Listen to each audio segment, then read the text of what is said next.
Buenas tardes, bienvenidos.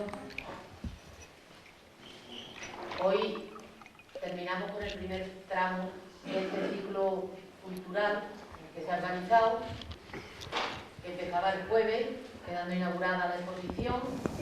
Hemos tenido una ponencia el jueves y el viernes, y hoy, el último día de esta exposición, nos acompaña nuestro hermano y colaborador, siempre que le requerimos, Diego León, y él ha elegido un tema que creo que es muy interesante y naturalmente entra en el contexto que estamos viendo, ¿no? Él nos va a retratar la sociedad en el año 39, cuando vino la nueva imagen de la Virgen. Seguro que él ha hurgado y ha buscado y nos va a dibujar perfectamente el entorno económico, social, religioso, cultural que vivía el pueblo, que naturalmente pues era parte de un país que estaba viviendo la situación que ya conocemos a través de la historia. Cuando usted guste, puede dar comienzo.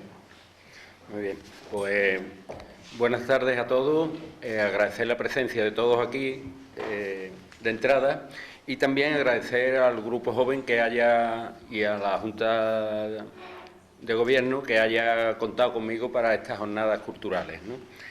Os animo para que sigáis trabajando en este proyecto tan bonito de los culturales de la hermandad, también felicitaros por el, nunca mejor dicho, el marco incomparable, ¿no? Una frase hecha pero que hoy se hace realidad más que nunca, ¿no? Por el marco y por supuesto por el contenido, el continente y el contenido de lo preciosa que está la Casa de la Hermandad y lo mucho que habréis trabajado para haberlo conseguido. Bueno, voy a hacer una crónica del día a día o mes a mes de un año, que era el año 1939, un año difícil, duro, y os adelanto que son pocas las noticias agradables de este año. Como sabéis, fue el año que terminó la guerra y tal, y no son muy agradables las noticias que he encontrado. Algunas sí, pero la mayoría, pues, para que tengamos idea exacta de qué Alcázar existía cuando llega la Virgen en 1939.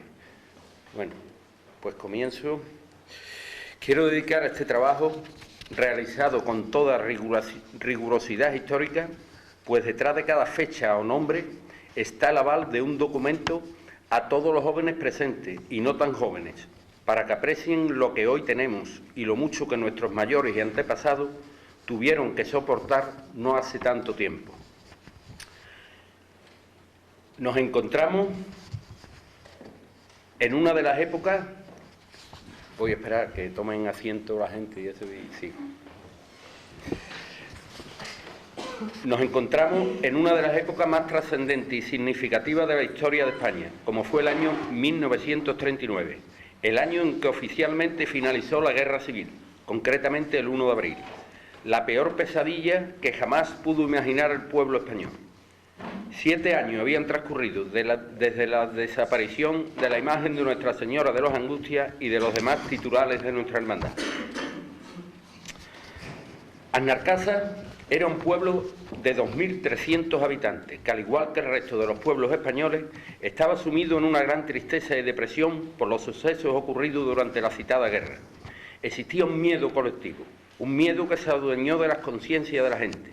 Muchas mujeres de un luto riguroso con vestidos y velos negros, y gran cantidad de ellas con el hábito de Padre Jesús, vestido morado y cordón amarillo. Los hombres portando un brazalete negro en la manga de la chaqueta y a veces con un botón negro en el ojal de la misma, además de gorra y calcetines negros. Incluso hasta los niños y niñas se le veían jugar vestidos de negro. El año anterior, el de 1938, de infausto recuerdo y al que yo defino junto con el año 1932 como los años más nefastos de la historia de Aznalcázar, se producían en torno a 3 o 4 detenciones diarias por sospechas de índoles políticas, donde se contabilizaron unas 30 muertes de aznalcaceños y asnarcaseñas por causas de la guerra, tanto por fusilamientos como en el frente de batalla. Se vivía bajo el temor y la incertidumbre, y muy presentes estaban el hambre y el estado de miseria de la posguerra, donde el único y principal objetivo de las familias más humildes era la supervivencia diaria, y donde la frase más común era la de ¿comeremos algo hoy? Un plato de comida era por entonces una bendición de Dios. En este estudio se aportan apuntes históricos precisos para situarnos en la época, para hacer posible que tengamos el marco para situar lo sucedido en nuestro pueblo en los terribles años 40, los años conocidos como los años del hambre, una vida dura, muy dura de nuestros padres y nuestros abuelos, una historia que vivieron en primera persona porque fueron actores protagonistas muchos de nuestros vecinos de hoy. La infancia arrebatada, su juventud pisoteada, esa historia que tanto hemos oído salir de sus labios y que a los que teníamos menos edad nos parecía mentira. En España, a nivel nacional, se produjeron una serie de hechos como el ocurrido el 1 de abril de 1939, fecha en que Franco, en un comunicado emitido desde Burgos, declaró la finalización de la guerra, celebrado en el pueblo dentro de una gran algarabía y con el toque y repique de campanas. En el mes de septiembre comenzó la Segunda Guerra Mundial. Dimitió Manuel Azaña como presidente de la Segunda República, siendo reemplazado por el sevillano Diego Martínez Barrio. Otro suceso destacado fue la muerte en Collioure, de Francia, del escritor y poeta Antonio Machado, o del piloto de aviación García Morato. En Sevilla capital se fundó la Hermandad de la Paz. El imaginero Antonio Illanes creó la imagen de nuestro Padre Jesús de las Penas de San Roque, y Antonio Perea talló la imagen de nuestro Padre Jesús despojado de sus vestiduras. Igualmente, don Antonio Castillo Lastrucci realizó la imagen de Nuestra Señora de los Dolores de Casariche. Fue en este año cuando salió en procesión extraordinaria al Gran Poder para dar gracias por la terminación de la guerra, al igual que la Virgen de los Reyes. Los desfiles, como el del Santo Entierro, y como no podía ser de otra manera, lo presidieron Franco y el general Queipo de Llano. Vuelve este año a celebrarse la Feria de Abril, después del paréntesis de la guerra. Y en los días 25, 26 y 27 de julio, en el barrio de Triana, se celebró con toda brillantez la velada de Santiago y Santa Ana, donde tuvo lugar como novedad la elección de Miss Triana, habiendo en el Altozano varios combates de boxeo y en la caseta municipal actuaciones musicales. En aquel año se proyectaba en el Cine Paté la película Carmen la de Triana, cuya actriz principal era la famosa Imperio Argentina. El precio de la butaca era de 1,50 pesetas. El fútbol comenzaba a adquirir sus más altas cotas de popularidad. El 25 de junio de 1939, el equipo del Sevilla Fútbol Club ganó la Copa del Generalísimo, al vencer por 6-2 al Racing de Ferrol en el estadio de Montjuïc de Barcelona. Fue el equipo de la famosa delantera Stuka, formada por López, Pepillo, Campanal, Raimundo y Berrocal. El equipo, con el presidente Sánchez Pizjuán al frente, fue recibido en la capital hispalense con todos los honores por el alcalde de la ciudad, don Eduardo Luca de Tena. En el capítulo taurino, Manolete y el mexicano Arruza iniciaban su competencia en los ruedos españoles. El cartel de la corrida del domingo de Resurrección en Sevilla, con toros de Albacerrada, fue el de Cagancho, Bienvenida, y el manriqueño Pascual Márquez. Como todos sabéis, los aficionados muertos en Madrid 2 años después por un toro de Concha y Sierra llamado Farolero. En este año, el 3 de septiembre, se produjo el traslado desde la aldea del Rocío hasta el monte de la Virgen del Rocío con motivo de la terminación de la guerra. A nivel internacional, es decir, fuera de España, concretamente en los Estados Unidos, se produjo el estreno de uno de los grandes hitos de la historia del cine, cuyo título era Lo que el viento se llevó, dirigida por Victor Fleming, interpretada por Clark Gable y Vivian Leigh, perdonad mi inglés. En el mes de marzo, el cardenal Pacelli fue elegido papa con el nombre de Pío XII. En la prensa sevillana sevillana y nacional, se podía leer una noticia curiosa, ocurrida en Perú, donde la niña llamada Lina Medina, de 5 años, dio a luz a un bebé, convirtiéndose en la madre más joven de la historia de la medicina. Voy a ir parando de vez en cuando. Bueno, aquí tenéis una imagen de la Virgen desaparecida de San Juan. Esta foto, como todos sabéis, es de don Antonio Castillo Lastrucci, que fue el realizador de la imagen actual. una foto en primer plano de la Virgen, que la habéis visto en la exposición también. Este es lo que os he dicho de Imperio Argentina, de la película Carmen la de Triana. El equipo del Sevilla que ganó la Copa del Rey en 1931, de la famosa delantera Stuka. Y en la película Lo que el viento se llevó, este es el cartel. La Virgen de Rocío, este no es el traslado hasta el monte, pero sí es la salida de la ermita antigua, como veis, de la Virgen de ese año. Se puede apreciar la gente con los brazos en alto, ¿no?, con el saludo propio de la época, ¿no? El cardenal Pacelli era Pío XII. Y paro ahí la imagen. Voy a seguir. En Asnalcázar, me centro en el pueblo. Poco a poco la vida de sus habitantes comenzaba a discurrir y a adquirir tintes de normalización, aunque estaban muy presentes en el recuerdo los lamentables hechos recientes de la guerra y la gran crueldad de las consecuencias de la misma con nuestro pueblo, posiblemente el más afectado y más azotado de las Jarafes.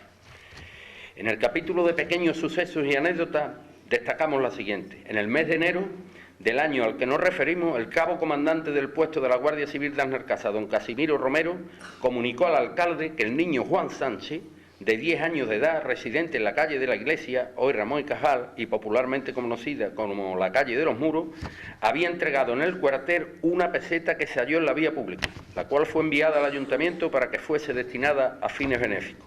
En el mismo mes y en el mismo sentido, el cabo comunicó que otro niño de 9 años, residente en la calle José Antonio Primo de Rivera, también entregó otra peseta hallada en la vía pública y, dado que nadie se había personado en el cuartel para reclamarla, se depositaba en la tesorería municipal para destinarla también a fines de carácter benéfico.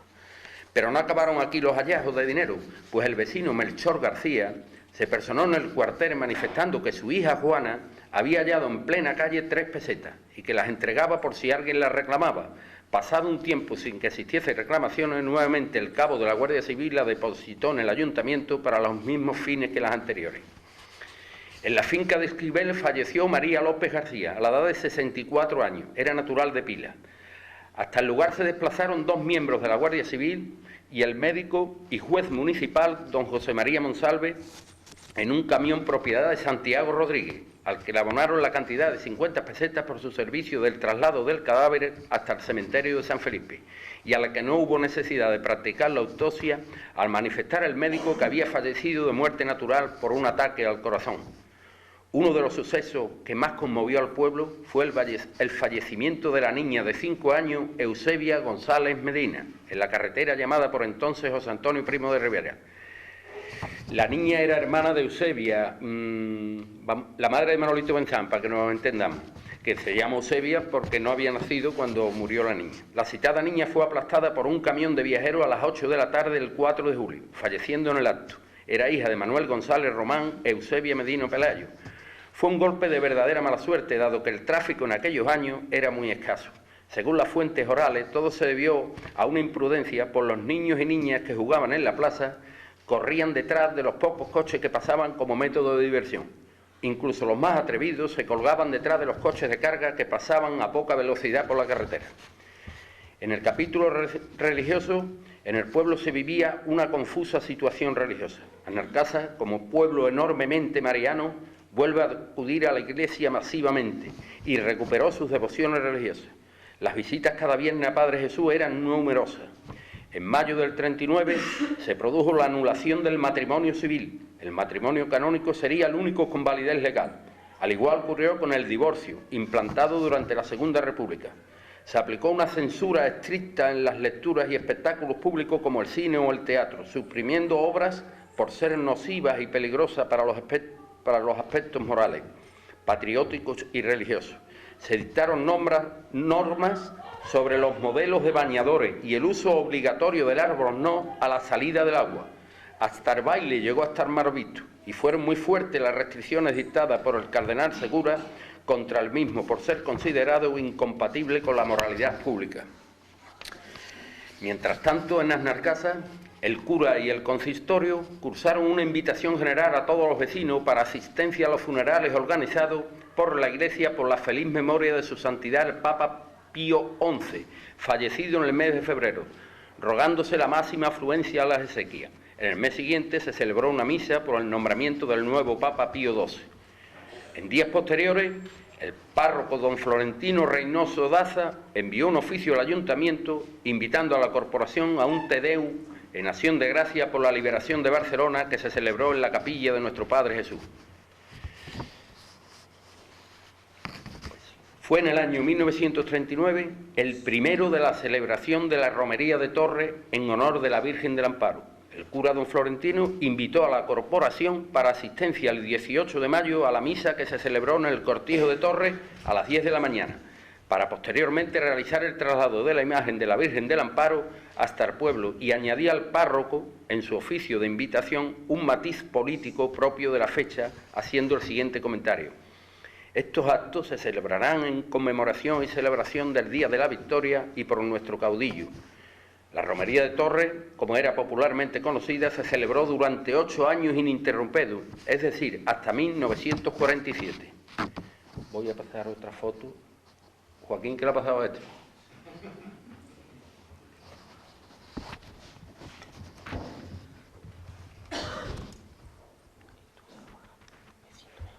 Sí, y mantienen la foto, ¿vale? Te sientes y mantienen la foto para yo no estar pendiente de...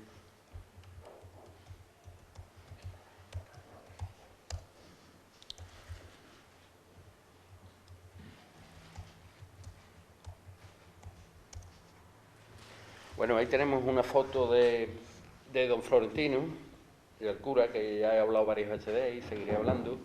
Aquí un primer plano de su cara. Los bailes, esto es una fotografía del año 60, ¿no? He hablado de la prohibición de los bailes y tal, pero vamos, pues se haga una idea de... Una foto de la Virgen del Amparo de Torres, de la romería. Esta es una foto antigua que me ha facilitado la familia. Y esta es una más reciente que he hecho yo, se ve ya en color. Y... un programa de la romería de Torres del año 45, pero también la romería de los 8 años que se celebró, pues hicieron hasta un programa de las fiestas, ¿no? Como podéis ver. Bueno, esto es el Cortijo de Torres, la capilla. Estas son las fiestas de Padre Jesús que se celebraron, las carreras de cinta, que afortunadamente todavía hoy se conserva. Se pueden ver, bueno, aquí a la derecha un vendedor con un canasto, que no sé si me han dicho vendía rosco, y el de la cinta es Tabique, el padre de Tabique que hemos conocido todos, en la calle, como habéis visto, la calle Plaza de España hoy, ¿no? Se ve la casa de Currita, de Curriqui aquí a la izquierda, en el balcón, las carreras de cinta, también de la época,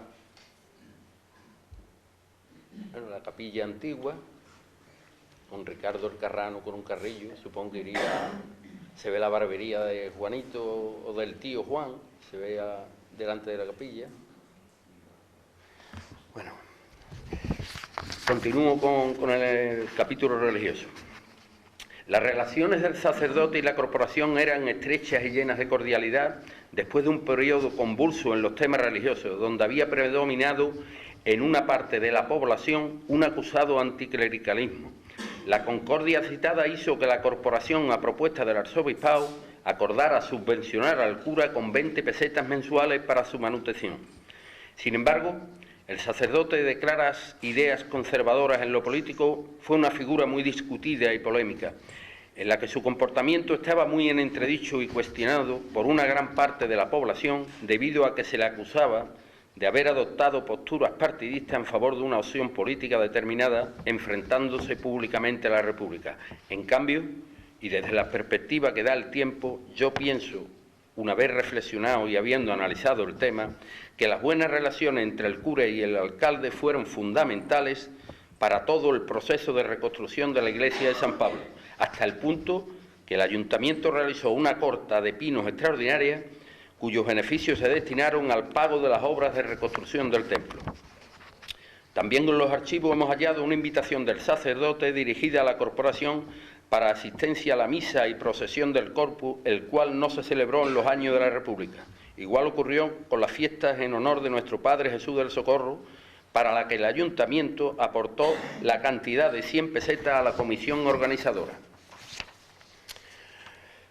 Por lo que respecta a la Hermandad de la Encarnación, hemos de indicar que don Jerónimo Herrera, en calidad de presidente de dicha hermandad, invitó a la corporación a la procesión y traslado de la imagen titular desde su ermita hasta la capilla de nuestro Padre Jesús con motivo de la festividad del Corpus, hago constar que la capilla hacía función de parroquia al estar cerrada al culto a la iglesia de San Pablo desde 1932. Aunque sin duda alguna, para nosotros el hecho más notable en el capítulo religioso local fue la llegada desde el taller sevillano del imaginero don Antonio Castillo Lastrucci de la imagen de Nuestra Señora de las Angustias a la capilla de Padre Jesús, concretamente el 24 de julio de 1939. Todo un acontecimiento para los hermanos y simpatizantes de la hermandad y para todo el pueblo en general. Después de la Virgen, como sabéis, llegó la imagen de San Juan Evangelista donada por el propio imaginero, siendo bendecida el día de su festividad, el 27 de diciembre. No es muy buena la foto porque es una fotocopia de otra fotocopia, el contrato que firmó la hermandad, ¿no? Entonces, he tenido acceso, gracias a este contrato, gracias a Juan Cabrera Crespo, que es el que me lo ha facilitado. Fue firmado en Sevilla, con el famoso y prestigioso imaginero, el 20 de marzo de 1935, y en el mismo constan la firma de los hermanos Andrés Ramos Corchero, Pedro Cabrera García, Manuel González Montero, Manuel Sánchez González, Pedro Perea García y Fernando Marcelo Castaño, además de la del propio autor. Como veis, el contrato no es difícil de leer. Los señores puestos entregarán 700 pesetas cuando la imagen esté modelada en barro, 600 pesetas una vez terminada en madera, 500 pesetas a la entrega de la imagen y el resto, 700 pesetas, en 4 letras aceptadas en plazos, 4 plazos, como he dicho, a razón de 175 pesetas cada uno.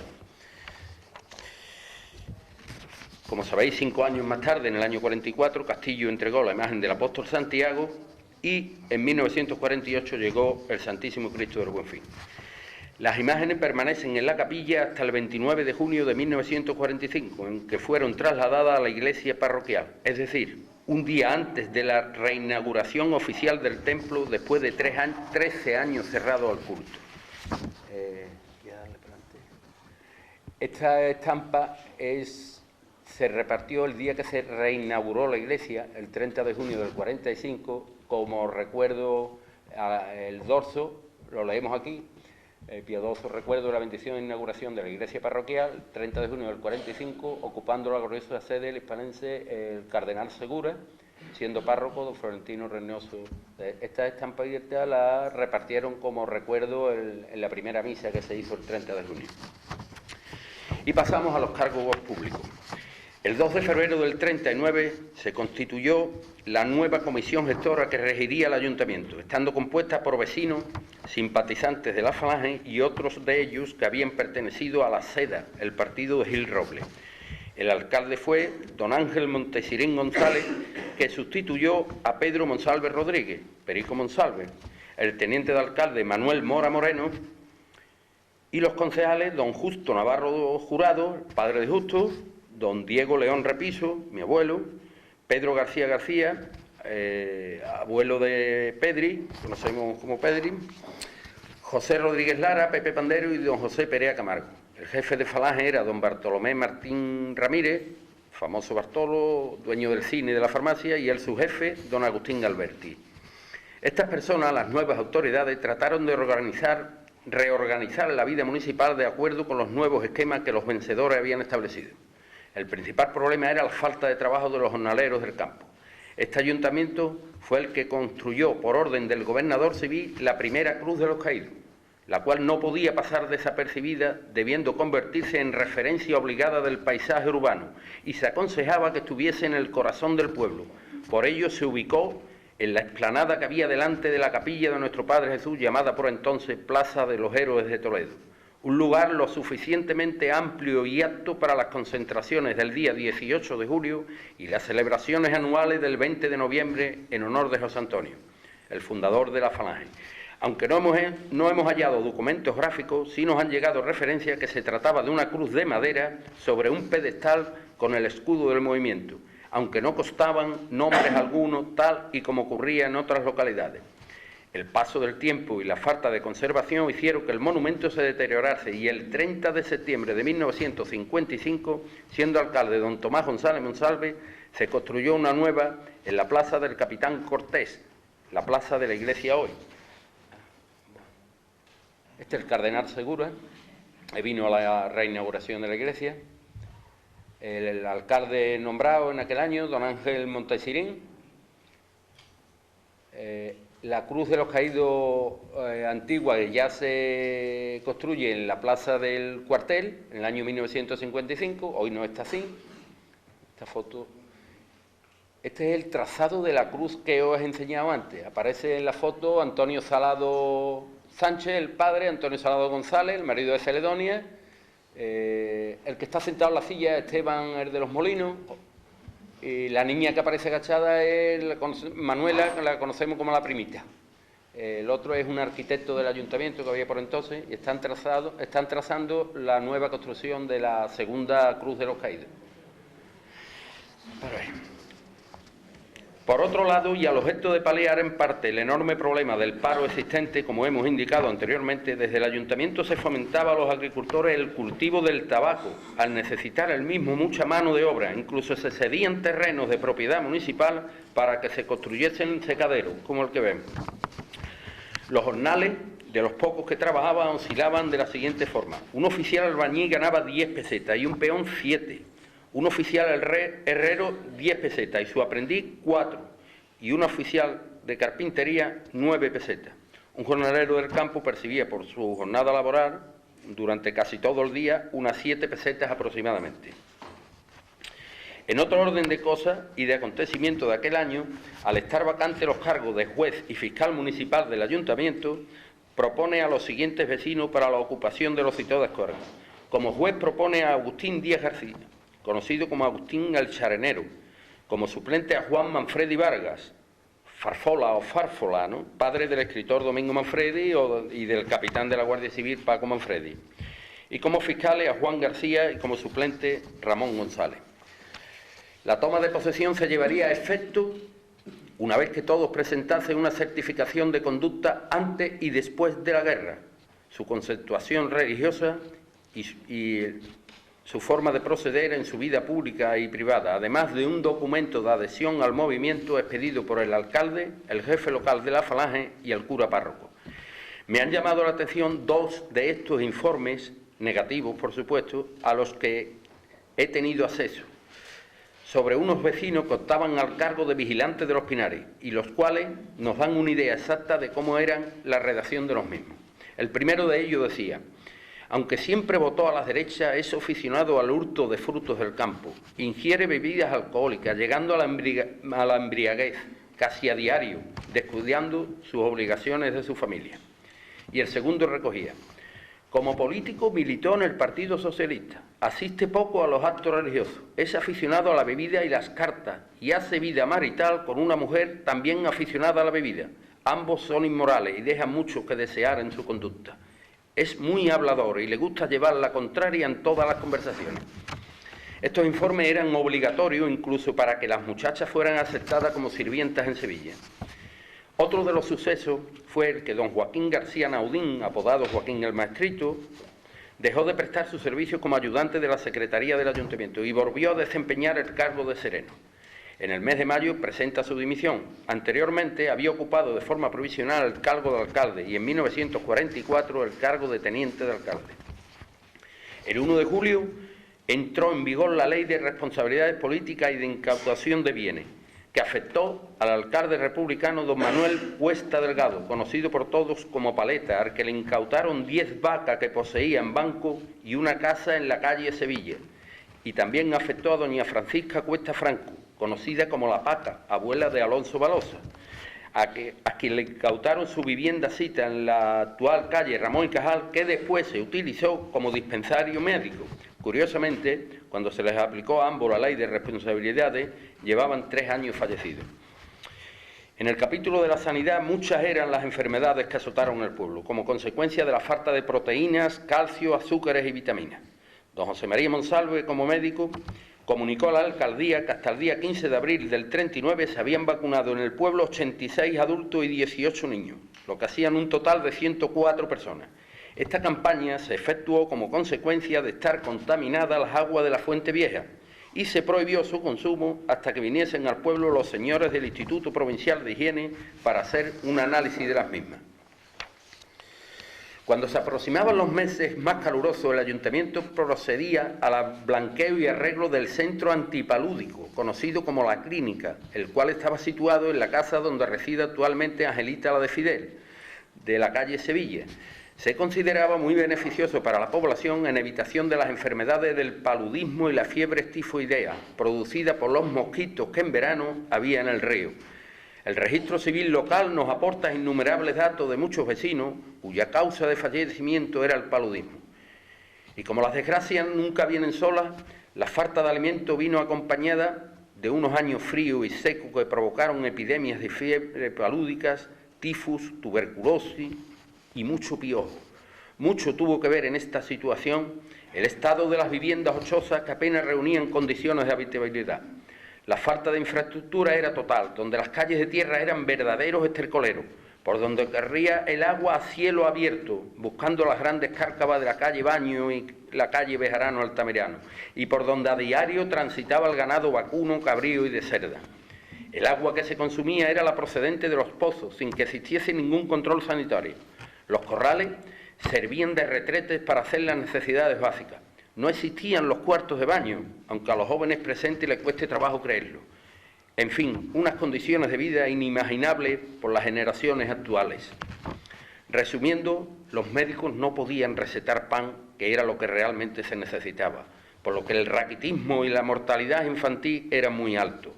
El único dato positivo relacionado con la higiene era el reparto de las partidas de jabón que enviaba la empresa Medina Garbey al ayuntamiento para ser entregado al vecindario.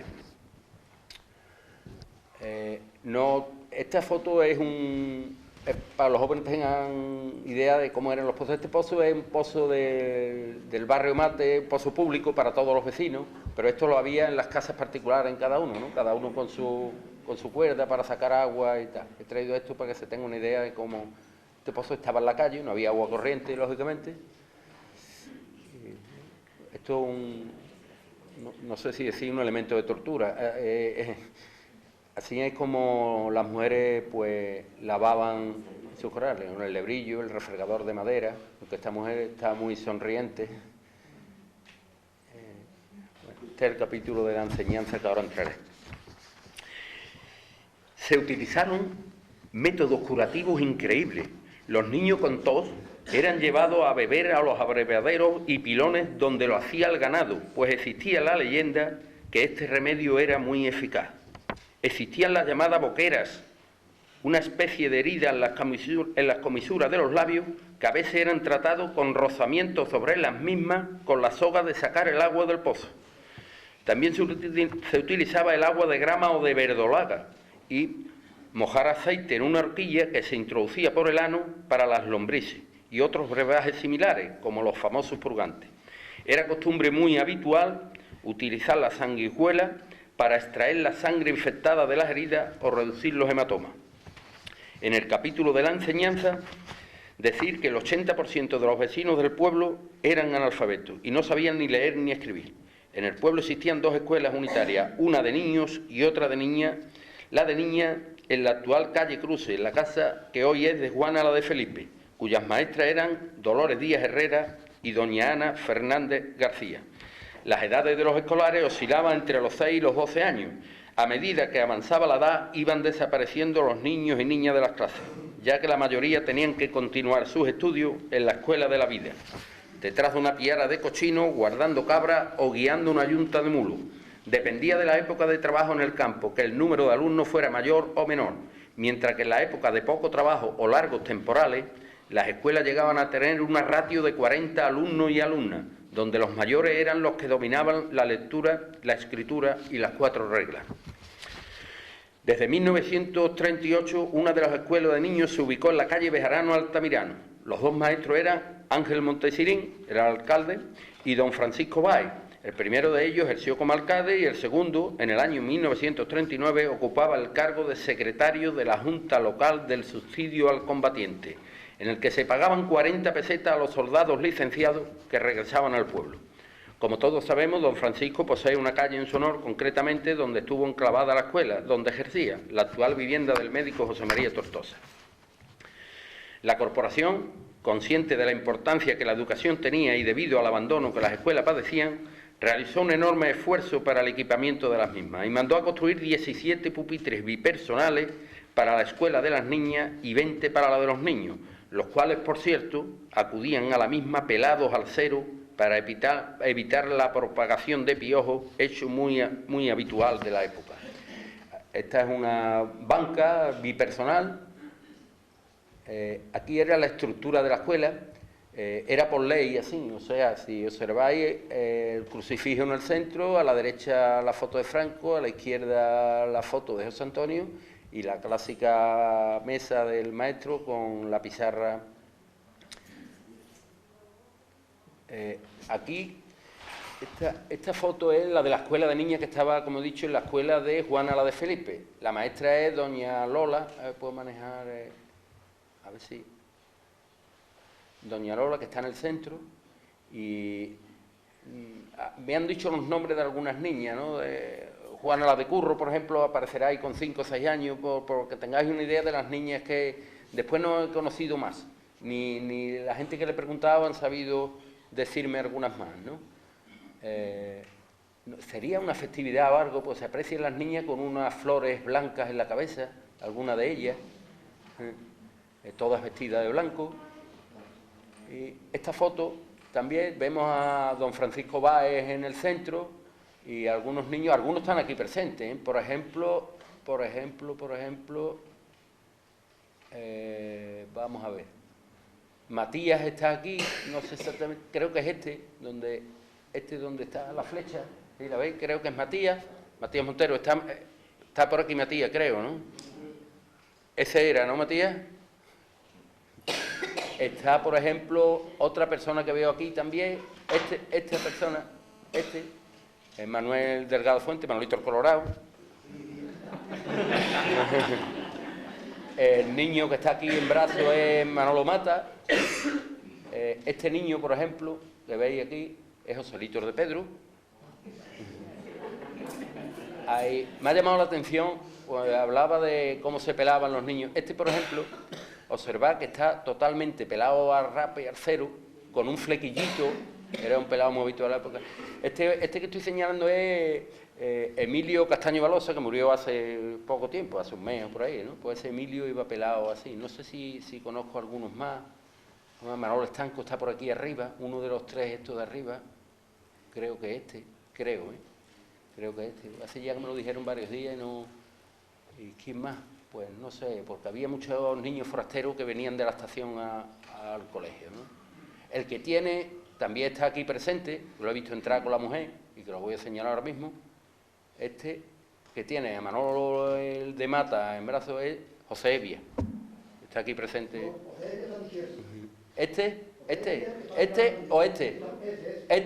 Sí. Bueno, pues José. En fin, sigo.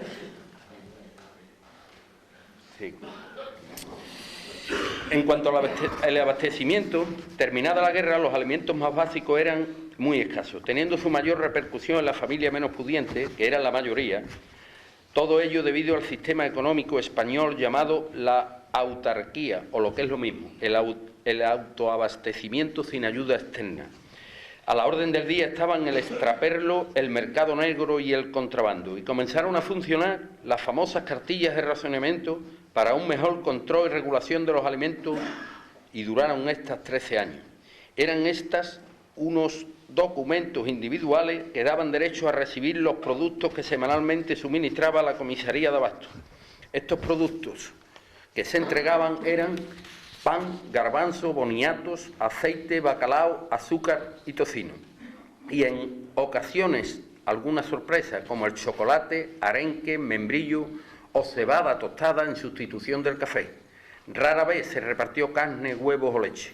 Hubo familias que comían de todo, desde marchito, pieles de patata y cardos borriqueros, además de los productos que el campo ofrecía, como espárragos, espinacas, algarroba, higos o tagarnina. Hasta las bestias se morían de no tener que comer, sirviendo cuando ello ocurría en la mayoría de estas ocasiones de alimento a las personas, como así me contaron algunos mayores. Los pinares, a pesar de estar muy vigilados, era una buena fuente de alimentos para el pueblo. Se hacía carbón, se recogía leña, se cazaban pájaros, perdices, conejos, que en aquella época eran muy abundantes, etc. Otros vivieron gracias a la caridad. Con la aparición, como hemos indicado anteriormente, del mercado negro y el extraperlo, muchos de los productos, por sus altos precios, solo estaban al alcance de las familias pudientes del pueblo. Era muy frecuente que por parte del consistorio se colocaran unos bandos públicos prohibiéndose el abuso de los precios por parte de comercio y algunas tiendas, y amenazando a algunos campesinos que ocultaban buena parte de la producción en sus casas. El encargado de poner estos bandos citados en los lugares públicos fue el vecino Manuel Vera Ventura, conocido como Caterre, el cual recibió una remuneración de 5 pesetas. Los comercios más vigilados eran las panaderías, aunque hemos encontrado una multa de la Junta Provincial de Abasto de Sevilla a don Antonio Cabrera Moreno, por importe de 25 pesetas, por vender en su tienda tocino a un precio más alto del permitido.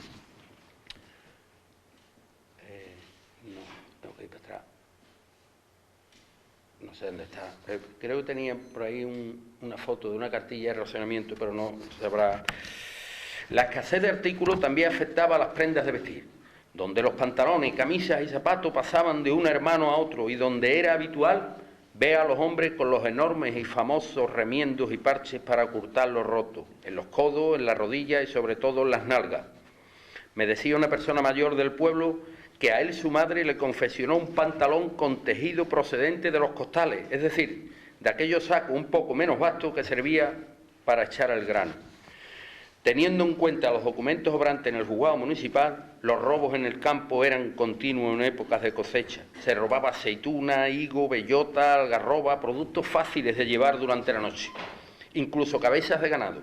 Los robos se convirtieron en una cuestión vital para muchos jornaleros hambrientos.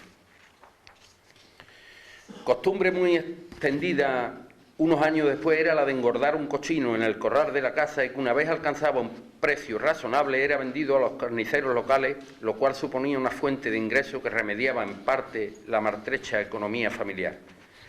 Un personaje destacado de aquella época fue Pedro Mora. El 6 de mayo de 1939, el ayuntamiento en sesión de pleno decidió por unanimidad dedicarle una calle del pueblo a don Pedro Mora Moreno, hijo de la localidad y teniente médico, el cual había perdido su vida en el barco Castillo de Olite, en Cartagena.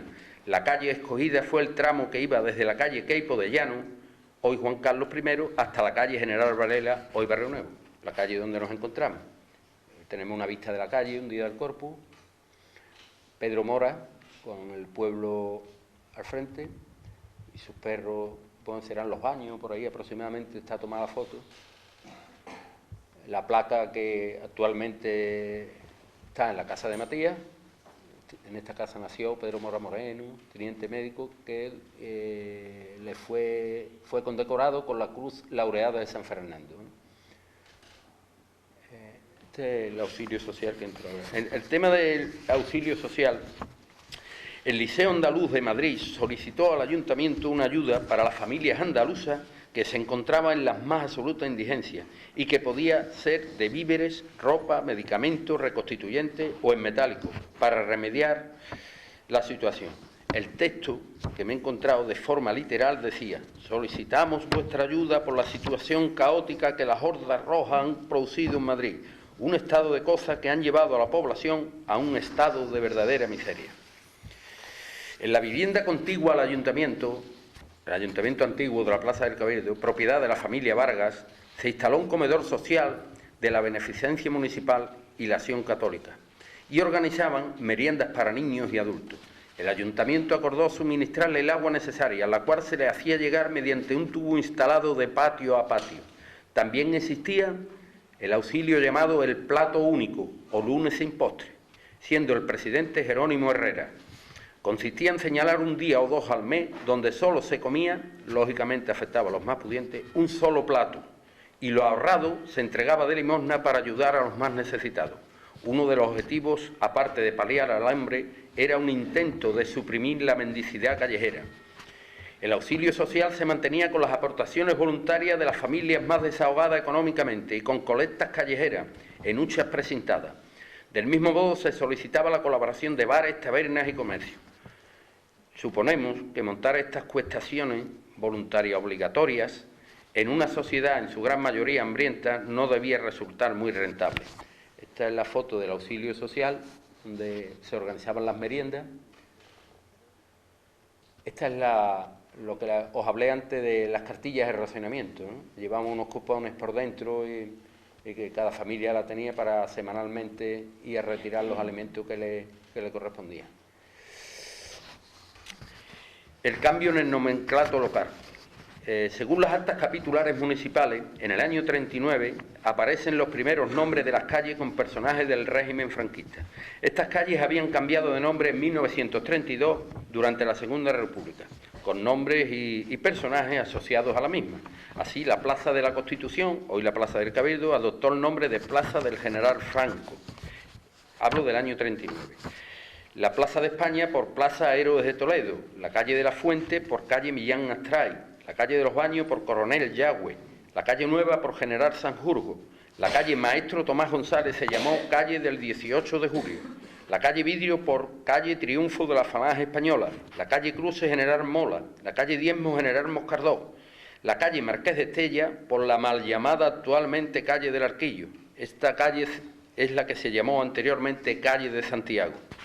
La calle Alcázar por la calle General Cabanella, la calle José Antonio Primo de Rivera y Queipo de Llano por la actual Juan Carlos I, Ruiz de Alda, la actual calle Camarón, y la calle La Marisma se denominó calle Sancho Dávila. Estos nombres de personajes relacionados con el régimen de Franco permanecieron hasta 1983, en que fueron cambiados por los actuales. Y ahora voy a hacer algunos apuntes de la guía Gómez Zarzuela de 1939. Esta guía a la cual me refiero era un anuario en el que constaban datos referidos a Sevilla y a provincia. Estos anuarios que se pueden consultar porque están en el rectorado de la Universidad de Sevilla y fue realizada por los hermanos Gómez Zarzuela, como he dicho. Y en el capítulo referente a Alcázar consta la profesión de organista. Como curiosidad, a cargo el organista era Manuel Sáenz López, conocido por todos como Manolito el Ciego o Manolo el de Julia, del que se encuentra infinidad de anécdotas graciosas y simpáticas en su relación con don Florentino el cura. Manolito el Ciego falleció a la edad de 48 años en la calle Pedro Mora, precisamente cuando se sale la casa de enfrente, la casa de Julia. Es el primero de la izquierda. Como veis, está Manolito el Ciego, aquí, don Florentino también, y este de la derecha es José Ramírez Cruzado, el dueño de Torre donde se celebraba la romería, lo he dicho antes. Ella es Clara Mora, me han dicho una de ellas, y otra Ana María Monsalve, para completar. Y el de las gafas oscuras me parece que es un forastero, me han dicho, pero no han sabido decirme quién es, ¿no? Pero para que tengáis idea quién es Manolito el Ciego, ¿no? Bueno, sigo. Igualmente consta en la guía Gómez Zarzuela que os he hablado, cuando la he consultado, la existencia de una posada cuyo titular era José Rodríguez Lara, Cristóbal Pandero, donde está actualmente el ayuntamiento. Creo que está por aquí, efectivamente, esa era la casa de José Rodríguez Lara, de Pepe Pandero, donde había una posada. Existía una bodega de José González Cabello, atendida por el popular bodeguero José Márquez Serrano, conocido, como todos sabéis, como Joselito el de la bodega. Voy a ver, que creo que tengo una foto aquí. Ahí está José con su mujer, que creo que se llamaba Inés. Y aquí otra foto de José sirviendo vino, una estampa muy habitual de la época, ¿no? Aunque es posterior al año 39. El del pavo es Jesús de la Luz, el primer electricista que hubo en el pueblo. Y está Joselito sirviendo. El del sombrero de mancha, a la izquierda del guardia, aquí en la esquina de la izquierda, es Eustaquio. Y sigo. Bueno, Voy a seguir. Existían 3 fábricas de madera. La de Francisco Álvarez en la estación, que vemos como una carreta, uno de ellos Casimiro, el mayor, el suegro del párroco, que es quien me ha dejado la foto. Era habitual por la calle Constitución ver pasar las carretas desde Los Pinares hasta la fábrica de Francisco Álvarez en la estación, ¿no? Que tengáis ahí una idea. El que acompaña a Casimiro es... ¿quién me dijo? Me lo ha dicho el párroco y no me acuerdo ahora mismo, me parece que me dijo Roberto Japón. Existía otra fábrica que era de José Ramírez Cruzado, lo hemos visto antes, el dueño de Torres, que tenía, donde está la calle Bejarano Altamirano al final, que hacía envases para una, según me dijo su hija, para una marca de aceite, se llamaba Aceites Trujillo. Y él lo que hacía era hacer los envases para aceite. Y otra fábrica de Jesús Anquela Selma, Jesús el de la Luz, el primer electricista de Autopueblo, que antes no hemos visto ahí, ¿no? Existía también una fábrica de conserva de tomates y pimiento de Victoriano Moreda Rodríguez, conocido como el Maestro Vito. Esta es una de las etiquetas que se ponían en las latas de conserva, preciosas en colorido y... Estos son un grupo de trabajadores de la conserva. Todos están fallecidos, excepto, me habían dicho, por ejemplo, aquí que sí he tenido dificultades para que me dijera, ¿dónde está esta mujer que vemos aquí? Me han dicho que era la madre del Cojito Leva. Después aparece Josefa la Macarena, y después hay otra mujer aquí que sí, que me parece que era la madre de Mariquita, la mujer de Bolaño. Carmen. Son las únicas personas que me han identificado. Trabajaban todos en la bodega, en la conserva de tomates y pimientos. El cargo de barrendero municipal lo ocupaba José Fernández Blaya y existían 3 panaderías, una de ellas Antonio Gómez el Carmelo y las otras 2 de José Montero Pérez, el padre de Matías, y de José Ramírez Moteo. Estas 2 últimas personas, como todos sabéis, fueron personas muy vinculadas y claves en la historia de esta hermandad. Bueno, y hasta aquí, bueno, ahí, esa la pongo, es una foto de los años 60 de Lever. Y hasta aquí una pequeña historia de una de las épocas más trágicas que Alcázar ha padecido, donde se vivió una recesión económica que hizo estragos en un pueblo dividido y maltrecho, donde se pasaron muchas calamidades, donde, valga como ejemplo, el pan, que anteriormente era el alimento base de las familias modestas, se convirtió en un preciado artículo de lujo. Un pueblo que vivió las consecuencias desoladoras de una guerra y que en medio de todo ello afrontó con ilusión este triste periodo de su vida para salir adelante, por superar los peores obstáculos y por sembrar el futuro de sus hijos, con la esperanza puesta en tiempos mejores. Finalizo con una categórica frase que un buen amigo mío, que desde hace poco ya no está con nosotros, me dijo en su día para definir la difícil época a la que nos estamos refiriendo. Diego, los gritos de los estómagos alnarcaseños llegaron a ser ensordecedores y todos los caminos, todos conducían al hambre. Y como no podía ser de otra manera, quiero rendir homenaje con este trabajo a esos alnarcaseños y alnarcaseñas, angustiados y angustiadas, que pertenecieron a esta hermandad en una época muy difícil y complicada. Gente sencilla, muy trabajadora, gente luchadora, valiente, que con gran compromiso, ilusión y devoción escribieron, sin saberlo, hermosas páginas de la historia de nuestra hermandad, y a las que, recuperando su memoria, contribuimos a dignificar la nuestra. Yo considero que no es bueno olvidar, y que olvidar es un despilfarro, es quedarte sin nada, con las manos y la mente vacía. Por tanto, no debemos dejar la historia en el olvido, pues olvidar es enterrar definitivamente a quienes tanto nos dieron y tanto sufrieron. En definitiva, no olvidar para recordarlo siempre y tener un conocimiento real de nuestra historia. Repito, gracias a todos ellos y a todas ellas por haber dado ese paso al frente tan fundamental como el que dieron en aquellos difíciles años para que esta hermandad siga progresando y conserve la buena salud y el esplendor que goza actualmente. Muchas gracias.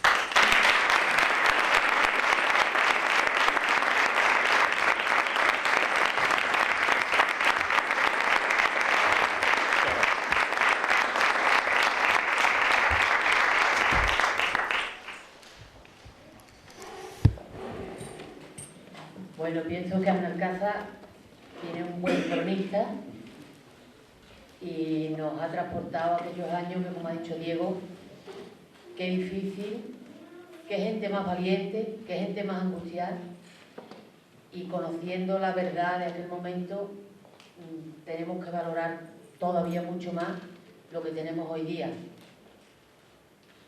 Felicidades, Diego, un trabajo exhaustivo, estupendo, y agradecida la hermandad una vez más por tu colaboración. Yo os emplazo para comunicarles que el viernes que viene se abre otra exposición aquí mismo en la casa, que creo que merece la pena que vengáis a visitarla. Ya le comentamos en el día del Cabildo que se refiere a los enseres de la Virgen, tanto en bordado, orfebrería, joyas, y bueno, el grupo joven una vez más va a poner todo lo que sabe, todo lo que puede, y la colaboración de los que tienen que echarle una mano, y será una magnífica muestra para que la visiten toda la gente, y creo que no la debéis perder. Muchas gracias por la asistencia y nos vemos el viernes que viene aquí.